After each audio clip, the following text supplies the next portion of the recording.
pasca Sun Wukong dibunuh dan jiwanya disegel di dasar samudra. Film dimulai dengan sebuah narasi singkat yang mengisahkan mengenai perjalanan seorang biksu yang ditemani 3 siluman dan seekor kuda naga ditugaskan melakukan perjalanan spiritual untuk mengambil kitab suci di wilayah barat. Perjalanan yang penuh halangan dan rintangan pun berhasil mereka lewati bersama hingga akhirnya sampailah mereka di tempat tujuan dan mendapatkan kitab suci yang disebut api penyucian.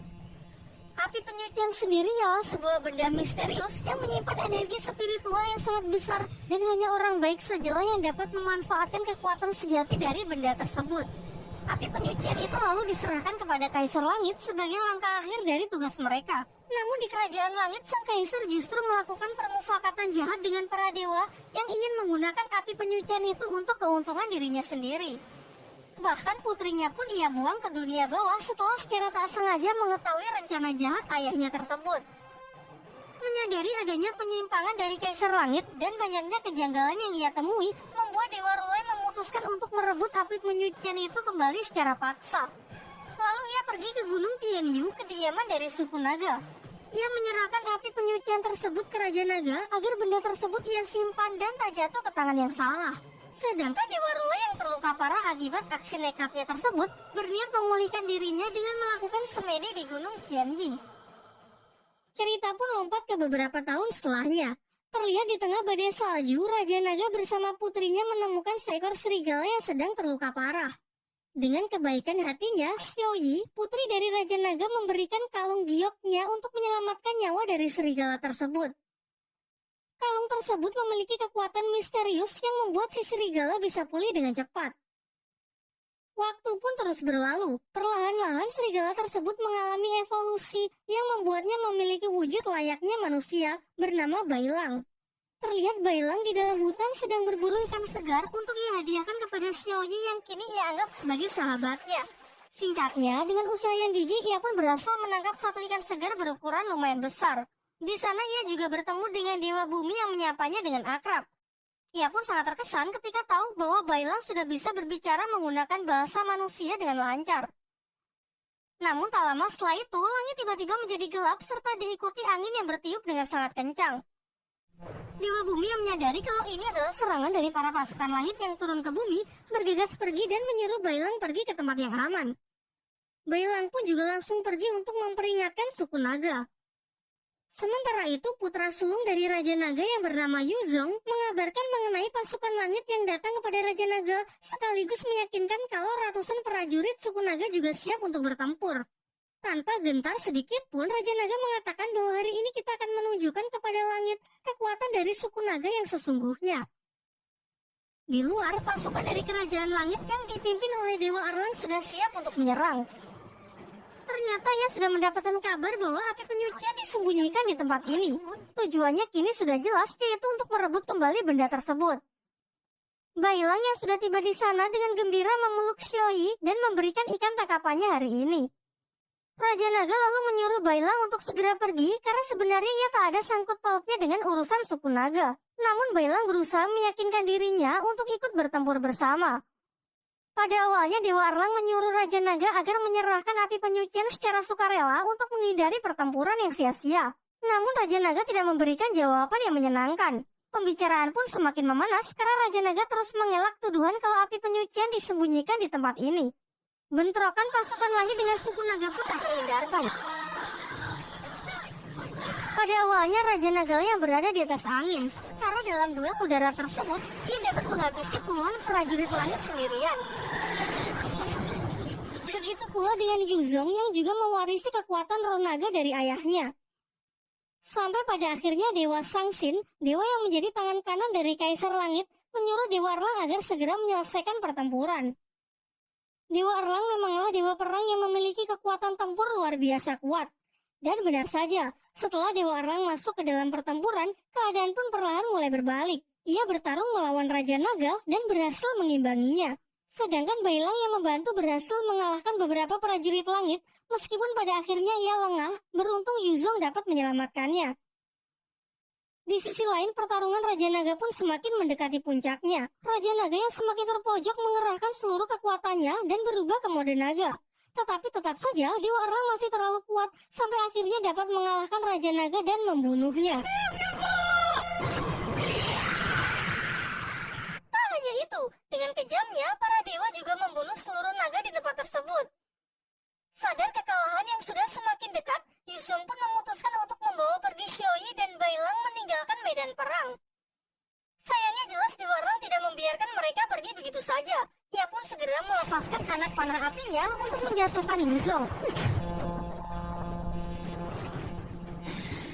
Alhasil Yuzong pun terjatuh di sebuah hutan di wilayah utara. Sebelum ajalnya tiba, Yuzong mengungkapkan rahasia mengenai keberadaan dari api penyucian. Dan ternyata api penyucian itu adalah Xiaoyi yang merupakan putri dari Raja Naga. Sedari awal Raja Naga telah memprediksi bahwa hari ini akan tiba. Ia pun mengubah wujud dari api penyucian untuk menyembunyikannya dari Kaisar Langit. Kini Yuzong mengembalikan wujud Xiaoyi ke wujud semulanya dan menyuruh Bailang untuk mencari Biksu Tong Samcong demi mengembalikan api penyucian ke tempat asalnya agar tidak jatuh ke tangan yang salah. Tentu kita masih ingat bahwa Biksu Tong adalah seorang biksu yang memimpin Wukong dalam perjalanan ke barat untuk mengambil api penyucian tersebut. Setelah itu Yuzong juga sempat memberikan kekuatan roh naganya kepada Bailang sebelum tubuhnya hancur. Kini Bailang pun memiliki kekuatan roh naga dari Yuzong, meskipun ia perlu banyak waktu agar bisa menggunakan kekuatan tersebut. Selang beberapa waktu datanglah Dewa Pagoda yang mengejarnya. Sempat terjadi aksi kejar-kejaran karena Bailang yang masih belum tahu cara menggunakan kekuatan Yuzong. Tanpa sadar mereka berdua telah memasuki wilayah klan Asura berisi berbagai macam siluman kuat dan kejam yang dipimpin oleh siluman bernama Rahu. Diceritakan sudah berabad-abad lamanya klan Asura menjadi musuh bebuyutan dari Kerajaan Langit. Jelas saja, melihat dewa yang memasuki wilayahnya, ia pun segera mengerahkan bawahannya untuk memburunya. Sementara Bailang yang sangat ketakutan melihat kekejaman dari bangsa siluman justru dilepaskan. Hal ini karena rencana Bailang untuk mengembalikan api penyucian tersebut memberikan keuntungan tersendiri bagi klan Asura agar benda itu tidak jatuh ke tangan Kaisar Langit. Di sisi lain, Dewa Sangsin juga sudah mengetahui mengenai api penyucian yang dibawa oleh Bailang. Ia pun segera memerintahkan salah satu anggota Jinggang untuk mengambil benda tersebut. Mengikuti pesan terakhir dari Yuzong, Bailang pun terus saja berjalan untuk mencari keberadaan dari Biksu Tong Samcong. Hingga akhirnya ia bertanya kepada Dewa Bumi dan diberitahu kalau Biksu Tong berada di sebuah kota bernama Chang'an. Jika ia terus berjalan ke arah tenggara, seharusnya akan sampai setelah 10 hari. Lalu Dewa Bumi juga berbaik hati dengan memberikan beberapa keping emas kepada Bailang untuk bertahan hidup. Singkat cerita, sampailah ia di kota Chang'an. Bailang yang kebingungan, yang bahkan tidak pernah melihat wajah Biksu Tong, memutuskan untuk beristirahat dan membeli makanan dengan kepingan emas yang ia dapat dari Dewa Bumi. Alhasil para pedagang pun berbondong-bondong menawarkan dagangannya ke Bailang. Beruntung ia bertemu dengan seorang pedagang baik hati, memberitahu Bailang lokasi dari Biksu Tong yang berada di sebuah rumah bordil terbesar di kota Chang'an. Singkatnya, setelah memberikan beberapa keping emas, Bailang pun berhasil masuk dan bertemu dengan Biksu Tong. Namun di sini terlihat Biksu Tong yang cuma hobi rebahan, seakan sudah tak punya semangat untuk melanjutkan hidupnya. Bailang lalu mencoba meyakinkan Biksu Tong kalau ia butuh bantuannya untuk melakukan perjalanan ke barat lagi demi mengembalikan api penyucian ke tempat asalnya agar tidak jatuh ke tangan yang salah. Sayangnya ucapan Bailang justru membuat Biksu Tong emosi, mengingatkan traumanya di masa lalu yang menyaksikan kematian muridnya tepat di hadapannya. Pada waktu itu, saat ingin menyerahkan api penyucian, ia mengabaikan peringatan dari Wukong mengenai firasat buruknya. Alhasil ia pun jatuh dalam keputusasaan dan hanya diberikan beberapa emas sebelum meninggalkan istana. Serta di kala itu ia sama sekali tidak memiliki keberanian untuk bertanya apapun, membuatnya merasa kalau dirinya adalah orang yang sangat pengecut. Kini ia pun melampiaskan emosinya dengan menghajar Bailang. Meskipun sesaat, ucapan Bailang yang tidak ingin menyerahkan api penyucian ke tangan yang salah juga mengingatkannya dengan apa yang dikatakan Sun Wukong. Tak lama setelah itu, salah satu anggota Jinggang yang diperintahkan untuk menangkap Bailang pun muncul. Salah satu Jinggang itu membawa 2 anak buah yang langsung ia perintahkan untuk menangkap Bailang. Tentu Bailang pun melakukan perlawanan dan tak ingin menyerahkan api penyucian.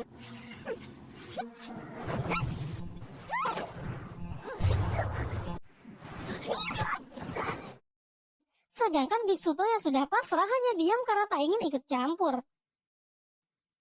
Dua prajurit tentu saja sudah membuat Bailang kewalahan. Sampai akhirnya dalam kondisi yang terdesak, ia berhasil menggunakan kekuatan Yuzong untuk mengalahkan mereka. Kini giliran Jinggangla yang turun tangan secara langsung. Namun ternyata serangan Bailang sebelumnya sangat menguras energinya. Ia pun sama sekali tak bisa melakukan perlawanan untuk menghadapi Jinggang tersebut. Meskipun sudah dihajar habis-habisan, dengan seluruh sisa tenaganya, Bailang tetap berusaha melindungi api penyucian tersebut. Sementara itu, Biksu Tong merasa sangat kesal karena ia harus mengalami trauma ini lagi. Tak lama setelah itu ia ditemui oleh Xiaoyi yang merupakan perwujudan dari api penyucian. Xiaoyi mengatakan agar tidak menyerahkan dirinya kepada Kaisar Langit. Dari sini terungkap bahwa ia sebenarnya sudah memperingatkan hal ini kepada Sun Wukong saat itu melalui mimpi. Namun Biksu Tong malah menganggap kalau hal itu adalah bisikan iblis yang hanya ingin mengganggu. Meskipun pada akhirnya ia pun menyesal karena tidak mendengarkan peringatan Wukong waktu itu. Kembali ke tempat Bailang, di sana ia masih diajar habis-habisan oleh anggota Jinggang. Sampai ia pun berteriak meminta tolong kepada Biksu Tong agar bertindak. Sontak hal ini membuat Biksu Tong teringat dengan Wukong yang dulu meminta hal yang sama. Karena tak ingin mengulangi kesalahan untuk kedua kalinya, Biksu Tong pun kembali bangkit dan segera datang untuk membantu Bailang. Ia pun bertekad untuk menulis ulang sejarah dengan bersedia untuk melakukan perjalanan kembali demi mengembalikan api penyucian ke tempat asalnya. Ternyata Biksu Tong juga merupakan seorang fighter yang sangat kuat. Ia bahkan mempersilahkan Jinggang itu untuk segera pergi agar kekalahan tidak mempermalukannya. Merasa diremehkan, Jinggang itu pun sangat emosi dengan mengeluarkan kekuatan maksimalnya. Begitu pula Biksu Tong yang membuat pertarungan mereka berlangsung sangat sengit.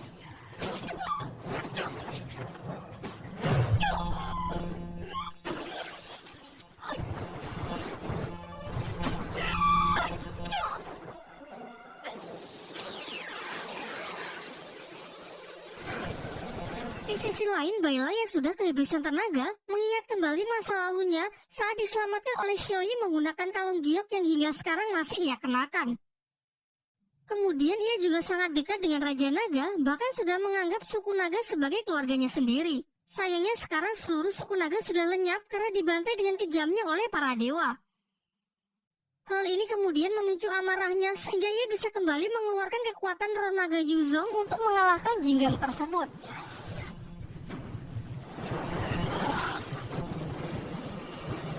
Singkat cerita, mereka pun sepakat untuk melakukan perjalanan ke barat untuk mengembalikan api penyucian. Sebelum pergi, Biksu Tong mengajak Bailang mampir ke sebuah kuil tua di pinggiran kota.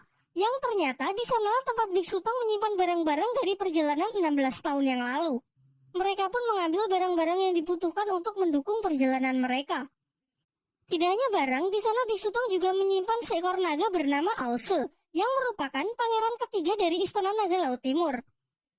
Dulu Ause juga berperan penting dalam perjalanan ke barat dengan wujudnya yang menjadi kuda putih sebagai kendaraan dari Biksu Tong. Diceritakan jauh sebelum perjalanan dimulai, Ause sangatlah liar yang sama sekali tak menghargai kehidupan. Ia banyak membunuh manusia hanya untuk bersenang-senang. Karena itulah Dewa Sangsin mengubahnya menjadi seekor kuda untuk menemani Biksu Tong melakukan perjalanan ke barat demi memperbaiki sikapnya. Namun setelah perjalanan selesai, sifat Ause tak berubah sedikit pun. Ia masih sangat liar, suka membunuh dan berbuat onar. Oleh karena itu, Biksu Tong merampalkan sebuah mantra dan menusukkan 3 jarum untuk menekan kekuatan Ause, lalu mengurungnya di kuil ini. Biksu Tong mengatakan kalau Ause pasti akan berguna dalam perjalanannya kali ini. Lantas ia pun menyuruh Bailang untuk mencabut 3 jarum untuk membebaskannya. Sayangnya selama 16 tahun ini Ause masih sama saja. Setelah terlepas ia malah menyerang Bailang dan hendak pergi untuk membunuh banyak manusia lagi. Beruntung ternyata Biksu Tong sudah memperhitungkan hal ini. Terlihat sebelum sempat pergi, Ause perlahan mulai berubah lagi ke mode kudanya. Terungkap bahwa 3 jarum itu tidak hanya menekan kekuatannya, namun juga mencegah mantra yang mengubahnya kembali ke wujud kuda. Kini setelah jarum itu dicabut, ia kembali menjadi kuda dan tak ada pilihan lain selain ikut dengan Biksu Tong. Di waktu yang bersamaan, anggota Jinggang lain datang ke kota Chang'an untuk menghampiri anggota Jinggang yang sudah dikalahkan sebelumnya. Dari sini terungkap bahwa selama ini hubungan ke-8 Jinggang cukup baik dengan Biksu Tong. Mereka sering datang hanya untuk minum teh bersama. Sangat disayangkan karena masalah ini mereka harus bermusuhan demi memperebutkan api penyucian atas perintah dari Kaisar Langit. Besoknya diperlihatkan Biksu Tong bersama Bailang yang sudah berjalan cukup jauh. Mereka pun memutuskan untuk beristirahat sejenak di sebuah kedai. Pemilik kedai segera menawarkan hidangan utama mereka, yaitu sebuah roti daging yang nampaknya sangat lezat. Namun Biksu Tong menolak dan hanya memesan teh dan buah-buahan. Ternyata Biksu Tong sudah merasakan hal yang aneh semenjak ia menginjakkan kakinya di kedai ini. Ia dapat melihat pengunjung lain yang terpengaruh oleh sebuah sihir setelah memakan roti daging tersebut. Aoso yang mengamati dari kejauhan pun juga merasa demikian.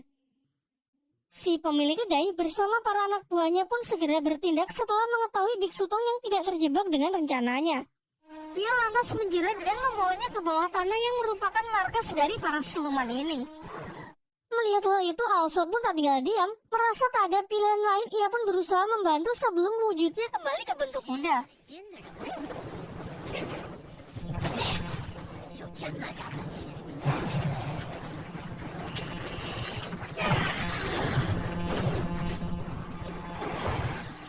Pertarungan pun tak terhindarkan.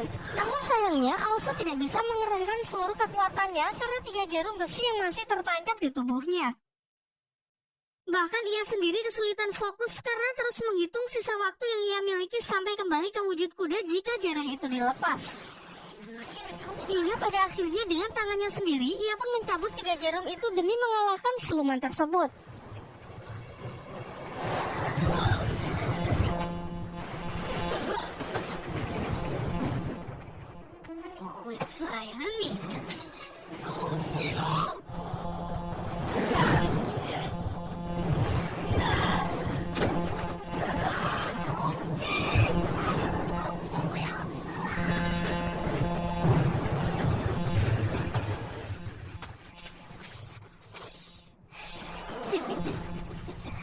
Di dalam tanah, Biksu Tong terpisah dengan Bailang. Diperlihatkan Biksu Tong bertemu dengan seorang anak yang juga sedang terperangkap. Anak itu pun lantas mengikuti Biksu Tong karena Biksu Tong memancarkan sebuah cahaya yang mencegah makhluk jahat bisa mendekat. Selain itu, Biksu Tong juga berusaha mencari tahu asal-usul dari siluman di tempat ini. Diceritakan pada awalnya, tempat ini adalah sebuah desa. Suatu ketika, seorang ibu melahirkan bayi yang sangat mengerikan, diduga adalah jelmaan dari iblis. Sang suami pun berusaha melindungi keluarganya dari amukan warga yang hendak membunuh bayinya.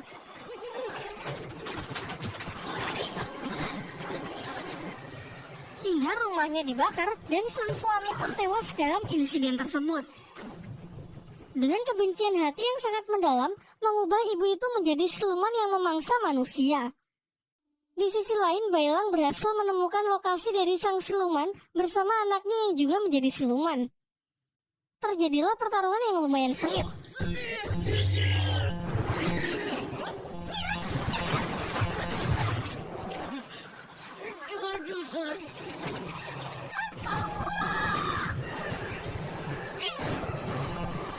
Dengan kekuatan roh naganya, Bailang berhasil membakar anak siluman tersebut. Membuat sang ibu sangat murka dan berniat membunuh Bailang. Di saat-saat genting beruntung Biksu Tong datang untuk membantunya, begitu pula dengan Aoso. Sehingga akhirnya mereka pun berhasil mengalahkan siluman tersebut.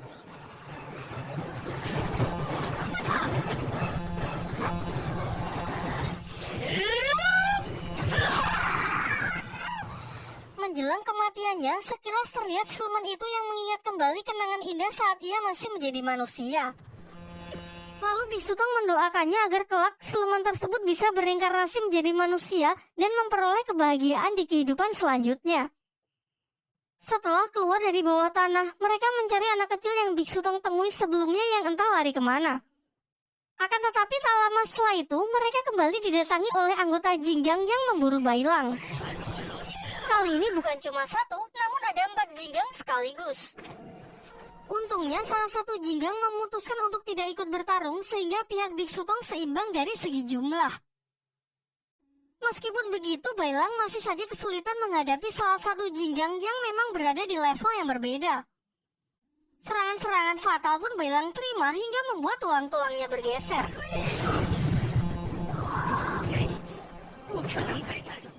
Namun di saat terdesak, Bailang meluapkan seluruh emosinya dan berhasil melepaskan kekuatan tersembunyi di dalam dirinya.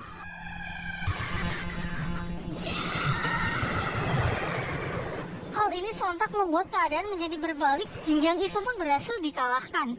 Sementara itu, Biksu Tong terlihat sangat kesulitan berhadapan dengan Jinggang yang ia lawan. Ia pun terkunci yang membuatnya tak bisa bergerak. Melihat Biksu Tong yang sudah tidak berdaya, membuat Aosu berpikir untuk menghabisinya agar kutukannya bisa hilang. Namun secara mengejutkan ia berubah pikiran dan malah menyerang Jinggang itu dengan alasan kebenciannya kepada para dewa jauh lebih besar. Lalu mereka juga melawan Jinggang pengguna teknik segel. Beruntung Aosu dengan kekuatannya mampu mengalahkan Jinggang tersebut.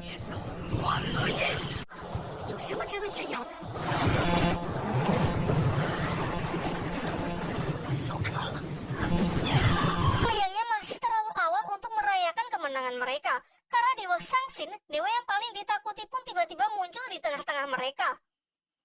Aosu berhasil ia ringkus menggunakan cengkeraman burung Kochiyose-nya. Sementara Biksu Tong juga dibuat tidak berdaya dengan dimasukkannya ke dalam ilusi tiada akhir.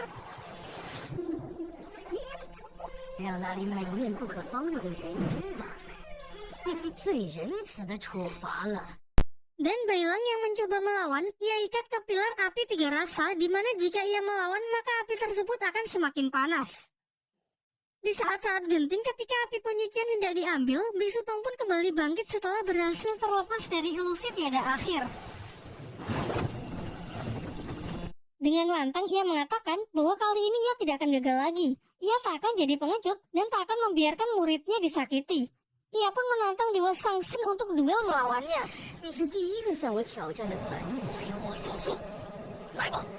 Tetapi sebelum pertarungan dimulai, Bailang dapat lolos dari pilar api. Ternyata ia diselamatkan oleh anak kecil sebelumnya yang ternyata adalah jelmaan dari Dewa Rulai yang 16 tahun lalu merebut api penyucian dan memberikannya kepada Raja Naga. Kini setelah pulih, ia pun berniat membantu Biksu Tong untuk mengembalikan api penyucian. Singkat cerita, mereka berdua pun sepakat untuk bertarung menggunakan satu gerakan saja. Jika Dewa Rulai kalah, maka ia akan mundur dan tak akan ikut campur lagi. Begitu pula sebaliknya. Terjadilah pertarungan antar keduanya. Dewa Sangsin segera terbang ke langit bersiap menggunakan jurus terkuatnya, sebuah patung raksasa dengan 1000 pukulan. Sedangkan Dewa Rulai yang tak ingin kalah juga menggunakan teknik terkuatnya untuk memblokade serangan tersebut.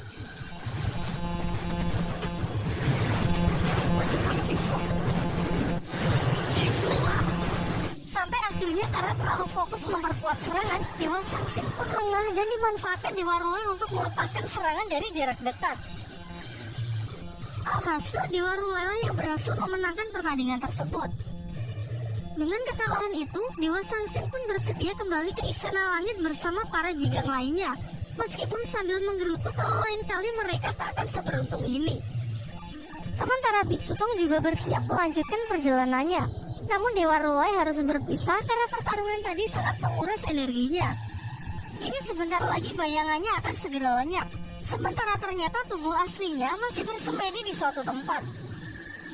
Dewa Rulai juga memberikan kalung tasbihnya kepada Biksu Tong agar mereka bisa terus terhubung.